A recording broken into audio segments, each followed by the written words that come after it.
1986년 제가 태어나던 해에 누군가 군생활을 했나 봐요. 전방 부대에서 군생활을 하는데 훈련소에 들어가면 6주간 이렇게 훈련을 받습니다. 그런데 저희와 좀 달랐던 것 같아요. 야외 훈련을 엄청 많이 받았나 봐요.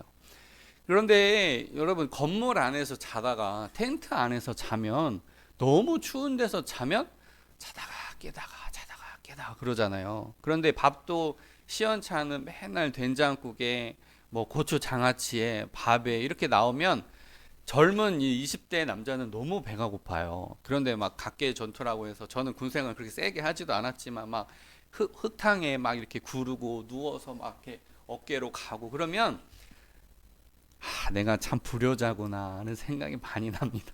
물론 또 군생활 또 지나면 또 다 잊어버려요. 또 언제 그러냐고 하지만, 군생활 하는 동안에는 그 따뜻한 집, 엄마가 해주신 밥, 반찬 생각이 간절합니다. 그러니까 철없던 어떤 한 군인이 탈영을 할 계획을 세웠나 봐요. 탈영. 나 이제 집으로 가야겠다. 못하겠다. 이런 거를 앞으로 2년을 계속하는 줄 알고 그 훈련소 6주간의 기간을 못 참고 나는 탈영해야겠다. 그러면 이제 행군을 하거든요. 어디 이렇게 마을을 이렇게 뱅뱅 돌아요. 막 코스를 짜가지고 뱅뱅 돌아요. 그래가지고 코너 하나만 딱 돌면 부대 안에 갈 수 있는 그 순간이 됐을 때, 그 병사의 마음속에 논두렁이 이렇게 빠져야겠다. 이렇게 몰래 논두렁이 휙 이렇게 빠져야겠다. 다들 비몽사몽 졸면서 막 걷는데요. 저는 이해를 아직 못하겠지만은 한 4, 50km 걸으면 그렇게 되나 봐요. 그러니까 막 졸면서 꼬박꼬박 졸면서 걷는데요. 그러니까 나 몰래 그냥 이렇게 쑥 논두렁에 빠져야겠다라고 생각을 했는데, 그 마지막 코너 돌기 전에 소대장이 오늘 간식은 건빵이다. 그런데 그 건빵에 타령을 하더라도 건빵은 먹고 해야겠다. 그 기운이 나야 그 어디 다른 박질이라도 하잖아요. 이 건빵이 얼마나 맛있는지 다시 한번 설명을 해드리자면, 저도 군생활은 원래 좀 과장이 조금 보태져요. 근데 최대한 과장 없이 설명을 해보면, 제가 전주 3호사단 이제 임실로 갔지만, 전주 3호사단에 2006년 아마 11월 말 아니면 12월 초에 이제 훈련소에 가거든요. 그런데 밤에 괜히 경계 근무를 서요. 아니, 전주에 북한이 오겠어요? 그런데 북한 괜히 그 무기고를 지킨답시고 4명이서 이렇게 돌아가면서 2시간 교대 근무를 하는데, 2시간 교대 근무를 하려면 3, 40분 먼저 더 일찍 일어나야 돼요. 그래서 깔깔이라고 해서 네이버 쇼핑에 한번 쳐보세요. 깔깔이, 군대 깔깔이 얇고 따뜻합니다. 그래가지고 깔깔이 입고, 그 다음에 전투복 깔깔이, 그 다음에 외피 입고, 그날 너무 추우니까 세상에 무슨 특수복장을 입으라는 거예요. 입는데 너무 자세히 설명하면 군법에 끌려가려나? 총에 이렇게 칼을 이렇게, 그 착검이라고 하거든요. 총구에다가 검을, 왜냐면 총알 떨어지면 그 칼 가지고 싸우라고. 참, 그 칼을 딱 세우면요, 바람이 불면 휘, 바람이 세게 불면 막 휘 하는 소리가 나요. 그게 칼바람이에요. 군대 생활은 과장이 좀 있다 그랬습니다. 그러니까 그런 칼바람이 부는 날에 그 2층 무기고 초소에 올라가는데, 조금 저보다 체격이 한 2배 정도 되는 통통한 그 동기가, 이름 모를 동기가 춥지 하면서 제 손에 딱 뭘 주워주는데, 건빵 6개가 있는 거예요. 근데 이 근무 서면서 아무것도 먹으면 안 되거든요. 걸리면은 다 영창 피아노 말고 감옥 간다고 여겨지는데, 제 손에 덜컥 건빵 6개를 쥐어준 거예요. 이 동기가 참 나 어떻게 되라고 그러는 건지. 근데 제 초소 건너편 한 10m쯤에 또 다른 초소가 있어요. 그 다른 아저씨들이, 여기서 아저씨라 함은 저기 같은 사단 안에 있지만은 대대나 중대가 달라가지고 좀 대면한 사이를 아저씨라고 그래요. 아저씨가 저기 10m쯤에서 지키는데 초소를 이렇게 돌아요. CCTV가 있는지 어쩌는지. 난 이거 지금 어떻게 해야 되는 거야? 먹고는 싶고, 나는 춥고, 먹고는 싶고, 먹으면 안 되고. 그러니까 꾀를 내 가지고 이렇게 넣어가지고 씹으면 안 돼. 또 이렇게 총은 이렇게 놓고 씹으면 안 돼. 그러니까 침으로 그거를 하나 6개를 녹여 먹는데, 지금 저희 교회에 온누리 교회에서 보내준 건빵이 있어요. 2박스, 3박스 있어요. 드셔보세요. 그 맛이 나나? 안 나는 거예요. 그러니까 너무 건빵, 그게 그 군인들의 자그마한 희망이죠. 그래서 오늘 본문도 사실은 희망이에요. 그래서 오늘 말씀 안에서 많은 희망을 얻어가시기를 주님의 이름으로 축복합니다. 오늘 말씀 19에서 22절. 그러므로 형제들아 우리가 예수의 피를 힘입어 성소에 들어갈 담력을 얻었나니 그 길은 우리를 위하여 휘장 가운데로 열어놓으신 새로운 살 길이요 휘장은 곧 그의 육체니라. 또 하나님의 집 다스리는 큰 제사장이 계심에 우리가 마음의 뿌림을 받아 악한 양심으로부터 벗어나고 몸은 맑은 물로 씻음을 받았나니 참 마음과 온전한 믿음으로 하나님께 나아가자. 19절에 보니까 예수의 피를 힘입어 성소에 들어갈 담력을 얻었나니 했습니다. 여기서 담력은 공적인 확신, 숨김없는 자유 이런 뜻입니다. 그런데 제가 우리 지역 주변에 군부대 있는 거 아시죠? 미군 부대가 있습니다. 그런데 제가 어떠한 미군이니까 미국 국적을 가지신 분이 초청을 해줘야 돼요. 그래서 저를 초대를 해주셔가지고 제가 들어가 본 적이 있거든요. 거기는 굉장히 입구가 좁아요. 굉장히 입구가 좁고 그 다음에 이중문으로 이렇게 막혀 있어요. 그 사이에 이 문과 문 사이가 굉장히 좁은데 사람 한 명 들어갈 수 있거든요. 그 사이에 서가지고 제 여권이랑 신분증 주고 기다리는 거예요. 옛날에 그런 1년 전인가요? 2년 전인가요? 그런 드라마가 있었어요.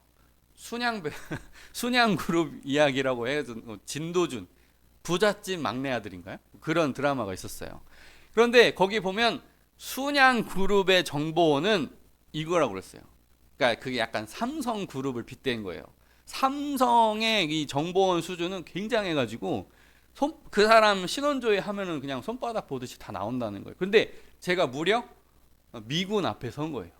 그러니까 제 생각에는 그 미군이 저 무슨 그 어린이 보호구역에 주차해가지고 딱지 끄는 것까지 다 나올 것 같은 그런 약간 나 그렇게 큰 죄 지으면서 산 적도 없는데 괜히 마음이 콩닥 통과 안 되면 어떡하지? 이제 다른 목사님들이랑 같이 갔으니까 괜히 이거 다 통과 못하면은 그 식사 자리도 모임이 파해지고 이상한 사람이야 안 돼요 목사 그렇게 되는 거니까 심장이 콩닥 뛰는데 다행히 패스 해가지고 딱 통과해서 들어갔어요.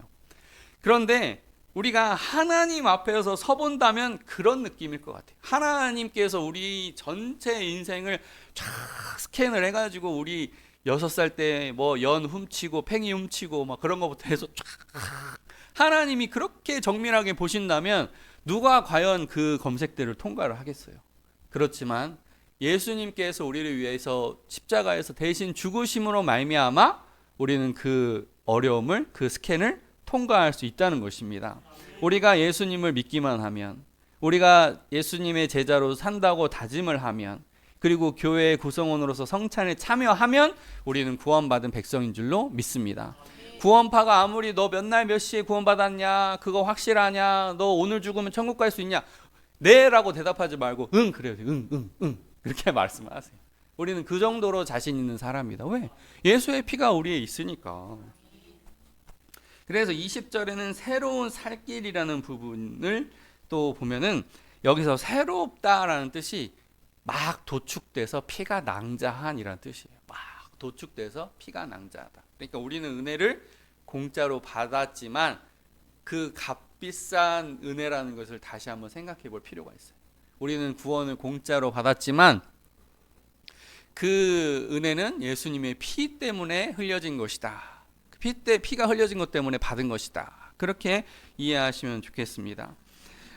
제가 에스라 하우스 이야기를 종종 꺼내는데요. 왜냐하면 잊을 수가 없어요.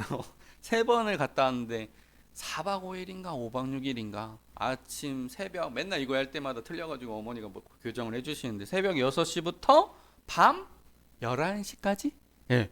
여러분 성경 읽고 해석하고 듣고 그거를 새벽 6시부터 밤 11시까지 한다고 생각해 보세요. 이게 12시간 하고도 몇 시간이에요? 계산이 안 돼. 5시간. 17시간? 식사 시간 30분씩 빼고 그러니까 최소 15시간씩 강도 높게 듣는 거예요. 엉덩이가 허리가 포기가 되고 엉덩이가 짓물러지고 엉덩이가 아프니까 서서 듣고 서서 들으면 다리가 아프고 그걸 3번을 했는데 항상 그 참가비가 10만 원이었어요. 10만 원. 그러면서 목사님 항상 오리엔테이션 처음 시간에 얘기하시는 것이 여러분 여기에서 불평 불만하고 뭐가 안 돼요. 뭐가 안 돼요. 다 소용없다는 거. 여기에서 일하시는 분 다 돈 받고 일하는 분이 아니라 다 자원봉사자고. 이 경남 맞죠? 경남 산청에 물이 귀해가지고 여러분들 샤워 다 하면 물값이 감당이 안 된다고. 300명 넘게 모이는데 근데 진짜 생각해보면 그거 어떻게 참았나 몰라. 그게 참 덥고 막 그런 물론 이제 선풍기도 틀고 뭐 했겠지만은 그 300명이 한 번도 불평 없이 그 4박 5일 5박 6일을 다 통과를 하는데 진짜 다 천사 같아. 얼굴이 다 천사 같아. 성경 읽고 듣고 그거 하니까 얼굴이 다 천사 같아. 그런데 여러분이 내시는 이 10만 원 숙박비하고 그러니까 먹고 자고 물 전기 이런 세금으로 다 나가면 남는 게 없다. 여러분 이거 강의료로 받는다고 생각해 봐라. 강의료로. 정말 그러니까 그 당시에 목사님이 그냥 생명을 목을 내놓고 생명을 왜냐면 강사가 한 명이었으니까. 그 당시에는 강사가 한 명이었어요. 노호 목사님 한 명이었어요. 근데 지금 2-3명 이렇게 번갈아 가면서 하는데 생명 걸고 하는 거였거든요. 그 당시에. 그래서 이거를 돈으로 내라고 하면 여러분 낼 수가 없다. 이거. 이 강도 높은 강의료를 여러분 낼 수가 없다. 그래서 여러분 전부 다 장학생 처리. 끝.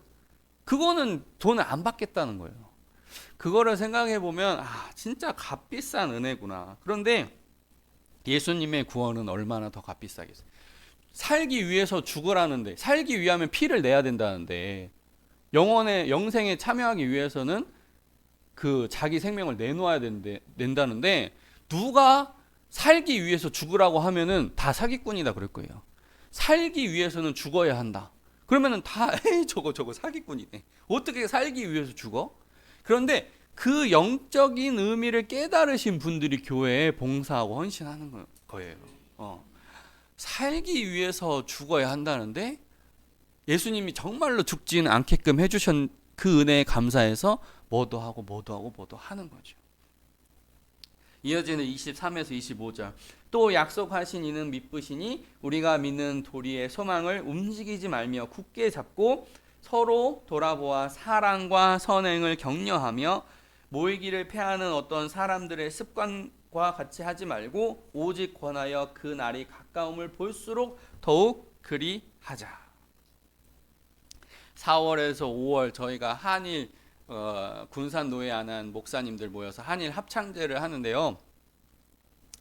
주일날 밤 7시 반에 모이재요. 저는 세상 사람들이 야근한다는 기분이 그런 느낌인 것 같았어요. 실컷 저희가 오전 예배하고 오후 예배하고 청소하고 그리고 나서 조금 쉬었다가 다시 7시 반까지 나가야 되면 하는데 연습을 9번 했는데 7째 번부터는 악보를 안 보고 한대요. 부담 엄청 돼요. 한 22명 이렇게 목사님 사모님 모여서 연습을 하는데 자기 혼자 하고 탁 튀어나오면 엄청 창피하잖아요. 그런 일이 많이 있었어요. 그런데 그렇게 긴장되는 합창을 왜 할까 해보면은 목사님들이 목사라는 자기 신분을 잠시 잊어버려요. 찬양할 때. 합창을 하면 오직 단원으로서만 있는 거잖아요. 소프라노, 알토, 테너, 베이스 그 단원으로서만 있는 거지 이름도 없어요. 자기 목소리가 하고 튀어나오면 안 돼요. 자기 음색깔이 튀어나오면 안 돼요. 오직 그 가다듬어진 이쁜 소리만 내야 되는 거예요. 그러니까 자기가 목사라는 신분을 잠시 잊어버려요. 그러면서 이렇게 고생하고 했던 것들이 마음속에서 고생한 것들이 눈 녹듯이 딱 녹으면서 진짜 그냥 하나의 성도가 된 것 같아요. 주님 없으면 살 수가 없습니다. 주님 영광 찬양합니다. 그 마음만 남는 거예요. 그러면서 힐링이 쫙 되는데요. 지금 연습을 안 가니까 조금 널널해요. 그런데 또 가고 싶어요. 그런 연습이 있는데 제가 이 말씀을 왜 드리냐면 이 합창을 할 때 합창을 하자 말자 잠깐 토론이 일어났어요. 왜냐하면 힘드니까. 그래서 하자는 쪽과 말자는 쪽이 붙었는데 토론이 됐는데 하자는 쪽이 왜 이겼어요. 왜 그러냐면 방금 읽은 25절 모이기를 패하는 어떤 사람들의 습관과 같이 하지 말고 오직 권하여 그날이 가까움을 볼수록 더욱 모이자. 이러한 말씀 때문에 합창하자 하는 파가 이긴 거예요. 그래서 우리가 자주 모이는 게 좋은 거구나. 그러니까 모이기가 힘들고 멀고 하니까 좀 편의상 받으려야지. 그거보다 오히려 힘써 모이는 것이 더 은혜에 가까워지는 줄로 믿습니다. 이어지는 27에서 29절. 오직 무서운 마음으로 심판을 기다리는 것과 대적하는 자를 태울 맹렬한 불만 있으리라. 모세의 법을 패한 자도 두세 증인으로 말미암아 불쌍히 여김을 받지 못하고 죽었거든. 하물며 하나님의 아들을 짓밟고 자기를 거룩하게 한 언약의 피를 부정한 것으로 여기고 은혜의 성령을 욕되게 하는 자가 당연히 받을 형벌은 얼마나 더 무섭겠느냐 너희는 생각하라. 간단하게 요약하면 율법도 나름대로의 심판이 있는데 율법보다 더 준엄한 하나님의 말씀을 어기면 어떻게 되겠느냐 이런 말이에요. 여러분이 다 좋아하시는 건 아니지만 삼국지에 보면은 동탁이라고 하는 아주 최고의 빌런이 등장해요. 이제 그런 기록들을 보면 막 백성들을 괴롭히고 잔인하게 죽여가지고 공포 정치하고, 왜냐면은 뭐 전체 인구의 뭐 7분의 1밖에 안 되는 병력으로 중국 전체를 다스리려고 했으니까 이게 다른 지역에 있는 영웅들에게는 말이 안 되거든요. 7분의 1 정도밖에 힘이 영향력이 없는 사람이 중국 전체를 다스린다 그러니까 이 각지에서 영웅들이 막 일어나가지고 동탁과 맞서기로 해요. 그때 첫 번째로 나온 장수가 화웅이었어요. 화웅. 그런데 전국에 뭐 나름대로 뭐 화북 지역, 그다음에 뭐 양쯔강 지역, 나름의 뭐 형주 지역 이런 데서 나름대로 몇십만 몇백만 인구 중에 싸움을 제일 잘한다고 선발된 장수들이 화웅 앞에 싸우러 나갔거든요. 근데 막 연전연패하는 거예요. 그때 그 진영에 있는 두려움이 뭐냐면 화웅이 이 정도면은 그 뒤에 있는 여포는 얼마나 셀까? 그러면서 진영에 두려움이 막 임하거든요. 그런 것처럼 율법이 이 정도로 준엄하다면 복음을 받아들이지 않으면 안 되겠구나 하는 좀 긴박한 마음을 가져야 되죠. 우리가 전도를 하는 것도 신앙생활을 하는 것도 약간은 매번 긴박하기는 어렵겠지만은 그래도 약간의 긴박함은 가지면 우리가 조금 더 기도하게 될 줄로 믿습니다. 이어지는 30에서 32절. 원수 갚는 것이 내게 있으니 내가 갚으리라 하시고 또 다시 주께서 그의 백성을 심판하리라 말씀하신 것을 우리가 아노니 살아계신 하나님의 손에 빠져들어갈 것이 무서울진저 전날에 너희가 빚을 받은 후에 고난의 큰 싸움을 견뎌낸 것을 생각하라. 원수 갚는 것이 내게 있다 그래요. 우리가 살다 보면 원수가 진짜 많거든요. 제가 이거 완벽하게 적절한 예는 아니지만 제가 얼마 전부터 무영교회에 이렇게 신문을 이렇게 보내드리기 시작했어요. 좀 다양하게 세상을 보시고 또 겨자씨 같은 데서 예화 같은 것도 좀 보시고 그렇게 하시라고 신문사에 전화를 해서 여기에 이 주소지에 신문을 넣어달라. 그런데 첫날이 지나고 둘째 날이 지났는데도 신문이 안 왔어요. 그래가지고 사장님, 그러니까 전화를 했는데 전화를 잘 안 받고 저 밖이라서요 문자로 해주시고 막 이러는 거예요. 한 3번 4번은 그러는 거예요. 그래서 뭐야 이게 요즘 신문 보는 사람 거의 드물잖아요, 그죠? 다 핸드폰으로 속보 뜨고 다 하니까. 그렇지만 신문을 보는 이유는 그 편집장이 걸러낸 그 편집장이 전반적으로 검토한 그 다음에 종이에 기록하니까 조금 더 짜임새 있는 정보를 넣거든요. 그러니까 그래서 신문을 보는 건데 어쨌든 신문 사용률이 줄고 있으니까 구독자가 줄고 있으니까 아니 지금 신문을 신규 구독을 하겠다는데 이렇게 신규 고객을 이렇게 홀대하면 돼? 하는 생각도 들고 3일이 됐는데도 보내드릴게요 해놓고 안 왔어요. 그러니까 순간 제 안에 그 트라우마가 확 일어난 거예요. 저희가 관악구에서 서울에서 신문을 볼 때 그 신문사에 신문 넣어달라고 했는데 한 달에 2번씩 꼭 깜빡하는 거예요. 근데 이게 계산해 보면은 뭐 돈 1,000원 조금 그 정도 하지 않겠습니까? 근데 아니 한 달에 2번씩 꼬박꼬박 깜빡하는 거예요. 그러면서 이거 신문사 하시는 분들이 영 이게 좀 시원치가 않구나. 그러면서 이제 다른 쪽으로 신문사를 하려고 선정을 하려고 아 이제 신문 넣지 마세요. 저희 신문 안 보겠습니다라고 말하려고 하는데 죄송합니다. 죄송합니다. 죄송합니다. 죄송합니다. 내일부터는 꼭 넣어드릴게요. 그러는 거예요. 그러면서 조금 한 30분 지나가지고 어떤 사람 모르는 번호로 전화가 걸려왔어요. 받아보니까 사장님 정말 죄송합니다. 제가 아직 연락을 못 받아서 신문 못 넣어드렸는데 신문 꼭 다음부터 넣어드리겠습니다. 이거 보니까 카톡에 이제 뜨잖아요. 얼굴이 20대 초반이에요. 너무너무 젊어. 그래서 이렇게 젊은이가 그냥 뭐 눕자 놀자 그러는 게 아니라 신문 배달이라도 해보겠다고, 그렇게 한 푼 두 푼 모아서 자기 삶을 살아보겠다고 하는구나 하면서 제가 감동을 받았어요. 그러니까 우리가 심판을 이만큼만 유보하면, 신문 그렇게 불성실한 신문사 안 봐요 라고 그 말하는 거 요만큼만 참으면 좋은 일이 있다는 거죠. 여러분의 살면서 정말 경찰에 신고하고 싶은 그 마음이 얼마나 일어요. 운전해보면요 하루에도 12분도 신고하고 싶어요. 진짜 아무데나 주차해 놓고. 그러니까 그거 조금만 참으면 좋은 일이 있다는 거예요. 원수 갚는 거는 누구에게 있다고요? 하나님께 있습니다. 그 다음에 32절에 너희가 빛을 받은 후에 고난의 큰 싸움을 견디어낸 것을 생각하라 라는 말씀이 있어요. 빛을 받은 후에 고난의 큰 싸움을 견디어낸 것을 생각하라. 인내 이런 주제로 또 모아지죠. 그런데 제가 이야기 하나를 봤는데요. 혼혈인이 겪는 어려움에 대해서 누군가 토로하는 걸 이야기를 들어본 적이 있어요. 예를 들면 아빠가 프랑스 사람이고요. 엄마가 일본인이에요. 그래서 프랑스에서 한참 살다가 일본으로 자기 엄마네 나라를 한번 가본 거예요. 그런데 머리는 금발인데 이제 눈동자는 검해요. 그러니까 자기 염색을 했어요. 원래는 이제 흑발인데 염색을 하고 다녀요. 그런데 그 눈동자는 별로 들어오지 않고 염색한 건 확 들어오니까 택시기사가 아니 저기 서양인이 왜 이렇게 일본어를 잘해요? 그런데 이 관광객은 피곤하잖아요. 그러니까 우리 뭐 아버지가 프랑스 사람이고 어머니가 일본, 그런 말 안 하고 그냥 그냥 일본어 공부를 열심히 했어요. 이렇게 말을 하고 만 거예요.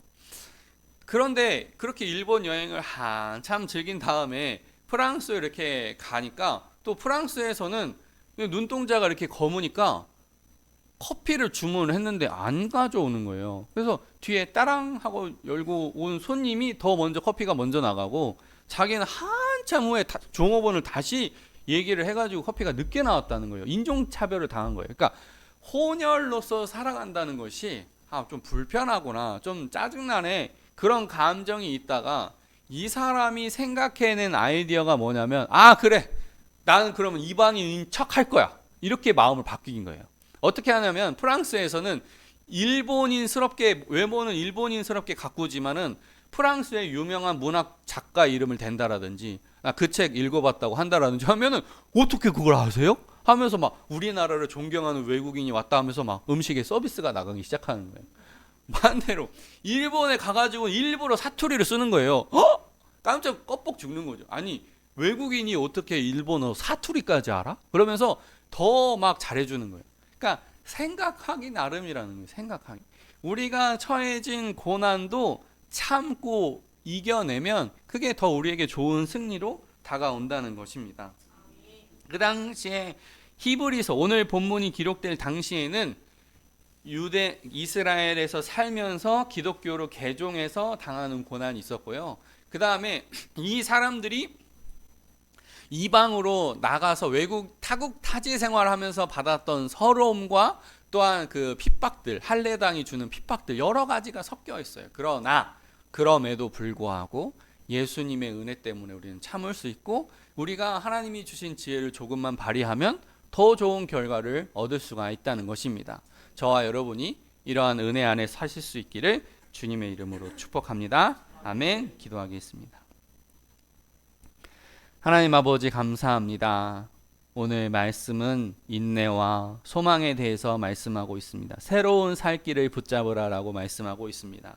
주님, 우리가 옛것에 너무 함몰되어서 옛날 것이 좋다, 편하다 그런 것이 아니라 구원의 새로움, 하나님께서 우리 인류에게, 인생들에게 새로운 살 길을 주셨다는 것처럼 우리가 날마다 주어지는 하나님의 새로운 은혜, 상황은 달라지지만 적절히 주어지는 하나님의 은혜를 늘 발견하게 하시고, 상황이 어렵고 견제가 많고 원수들의 공격이 많지만 그 원수들의 공격을 가장 효과적으로 막아낼 수 있고 전환할 수 있는 하나님의 놀라운 지혜도 얻기를 원합니다. 하나님 그 지혜를 풍성하게 주셔서 우리의 원수들에게 화내지 아니하고 복수하지 아니하고 충분히 넘어설 수 있는 은총 허락하여 주시옵소서. 모든 것 주님 의지하오며 사랑이신 예수님 이름으로 기도드립니다. 아멘.